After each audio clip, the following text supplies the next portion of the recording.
Hei! I dag har vi besøk av noen veldig gode venner av oss, som pastorer i Vineyard i Trondheim.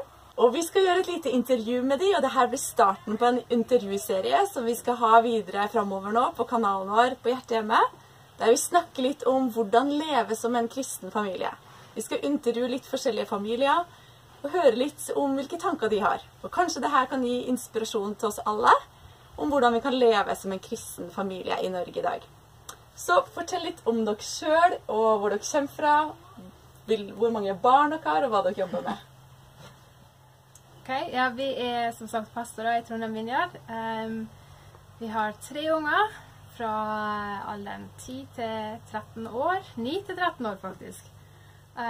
Så tweens alderen vi har unger i. Jeg fra Vestlandet, og du fra? Colorado. I USA, hvis det er noen som ikke vet hvor Colorado Ja, og hva det hjertet dere har for familie? Hva føler dere at Gud har lagt på hjertet deres i forhold til hvordan leve som en kristen familie? Ja, det var et godt spørsmål. Jeg tror en av de tingene som jeg opplevde veldig tidlig når vi fikk unger, var at Gud var veldig tydelig på det her med prepare the way på engelsk, altså forbered veien, sånn at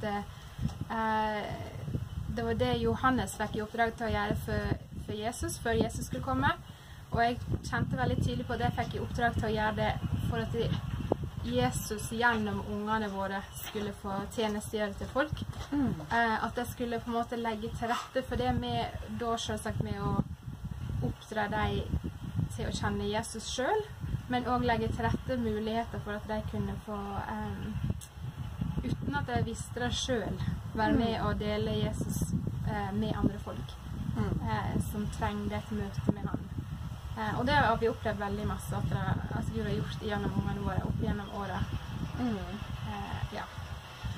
Og det en ting som helt sikkert at Gud bruker både voksne og barn til å nå ut med sin kjærlighet.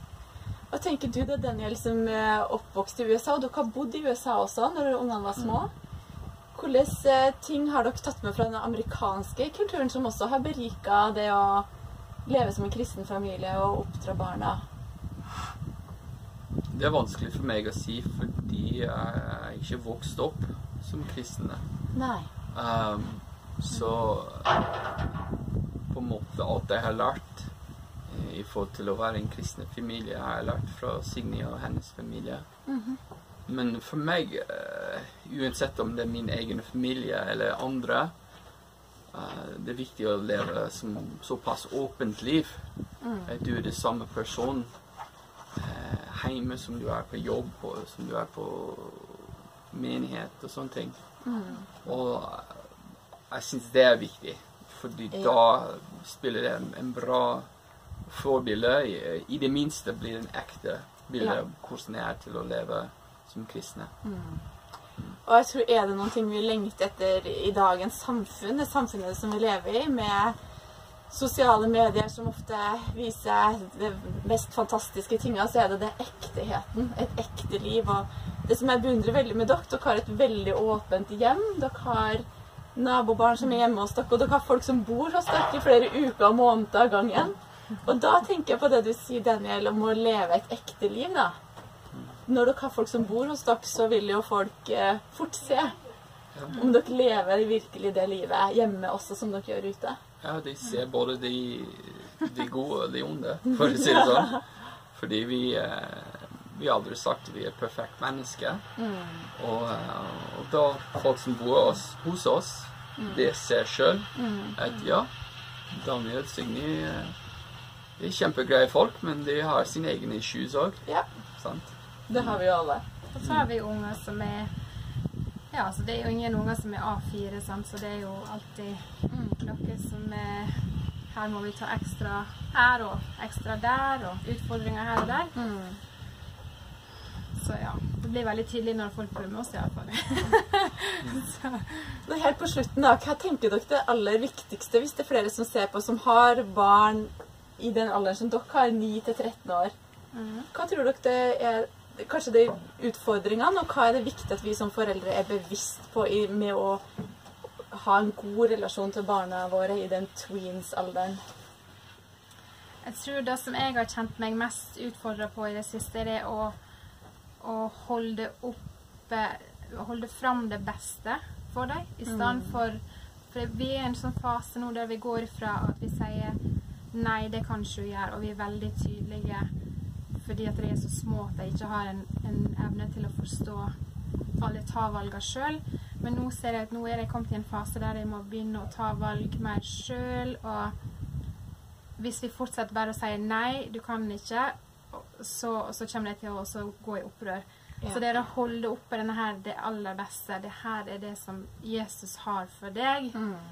Hold ut til det her, liksom. Og så må jeg på en måte få ta litt valg selv, og det å ikke ha så veldig voldsomme reaksjoner når de har valgt noe som er veldig dumt, da. Ja. Men heller liksom tenke at ok, de bør ikke ha dette valget her. Det får heller lære ut av noen litt sånn ufarlige valg. Ja. Og så går det, ja, så tar jeg bedre valg når det kommer til de større tingene de steiner da. Det tror jeg er lurt. Lære de opp til å ta gode valg, og så hvis de tar dårlige valg, så får de høste konsekvensene av det. Ja. Ja. Så må vi bare be om Guds beskyttelse over barna våre. Men jeg tror det er viktig også, både i ekteskap, men barn også, å lære hverandre behovene våre til å både gi og få tilgivelse. Ja. Jeg synes tilgivelse kanskje er litt sånn betonget som holder alle det kjærlighet og liv sammen. Og hvis vi ikke lærer oss selv og ungene våre til å både gi tilgivelse når folk har gjort noe dårlig, og få den og spørre etter den når de trenger den selv, da blir det en ulempe for deg. Så jeg synes det er veldig viktig. Hvis de har lært det med å be om tilgivelse og ta imot tilgivelse, så tror jeg de er bedre rustet senere når de er voksne og skal stifte sine egne familier. For vi vet jo hvor ofte man i en ekteskapsrelasjon for eksempel må be om tilgivelse. Ja. Jeg tror spesielt nå i denne hormonelle fasen som ungene våre går inn i, så blir det veldig mange muligheter for både å be om tilgivelse og å gi tilgivelse, og da ser vi at ordet unnskyld har blitt veldig på en måte en sånn lett måte å komme seg ut av en situasjon på, og det har vi opplevd at her må vi virkelig ta tak i det og heller hjelpe deg til å se til å anerkjenne at ja, jeg gjorde faktisk noe galt, det her har såret deg, kan du tilgi meg, og så gi en mulighet for å gjenopprette forholdet i stedet for bare å si unnskyld og glatte over det sånn raskt. Ja. Og så ligger det og gnurer liksom, og så er det noe som ikke er greit i relasjonen, så det er faktisk noe som vi ser vi må jobbe en del med, fordi samfunnet rundt oss som ungene er involvert i har på en måte gjort det ordet til en sånn rask glatte over uten å egentlig ordne opp. Og tilgivelse, det er sentralt til kristne tro. Det er sant. Sant? Og det var en grunn at Jesus døde på korset. Ja. Og vi må ha tilgivelse. Sant? Så da burde vi lære ungene fra når de er små. Ja.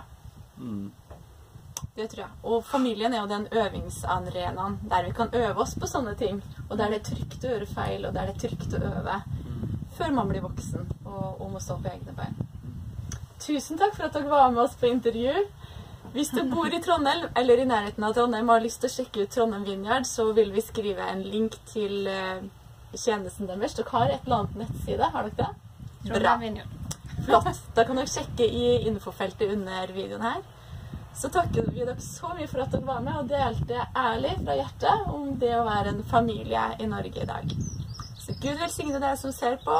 Abonner gjerne på kanalen vår, så får du med deg flere intervjuer i denne serien som vi skal ha om hvordan leve som en kristen familie.